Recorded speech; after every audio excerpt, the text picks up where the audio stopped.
पिंपरी आणि धुगाव या गावाच्या परिसरात जंगली प्राण्यांनी अक्षरशः धुमाकूळ घातलाय। रानडुक्कर, हळदीण, रोही आणि इतर वन्य प्राण्यांच्या कळपानं शेतीचं मोठ्या प्रमाणावर नुकसान केल्यानं शेतकरी वर्ग हवालदिल झालाय।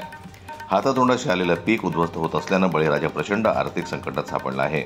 गेल्या काही दिवसांपासून या दोन्ही गावाच्या शिवारात रात्रीच्या वेळी जंगली प्राण्यांचे कळप शेतात घुसून पिकांची नासाडी करतायत। संत्री, सोयाबीन, ज्वारी, तूर, कापूस आणि भाजीपाला यासारख्या पिकांचं मोठ्या प्रमाणावर नुकसान झालंय। अनेक शेतकऱ्यांच्या शेतात तर एकही पीक शिल्लक राहिलेलं नाही, अशी गंभीर परिस्थिती आहे।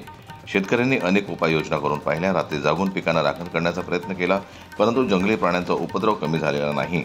दिवसाही हे प्राणी शेतात बिनधास्तपणे फिरताना दिसत असल्यानं शेतकरी मेटाकुटीला आले आहेत। त्यामुळे शेतकऱ्यांचं लाखो रुपयांचं नुकसान झालेलं असून त्यांच्यासमोर मोठं आर्थिक संकट उभं राहिलं आहे।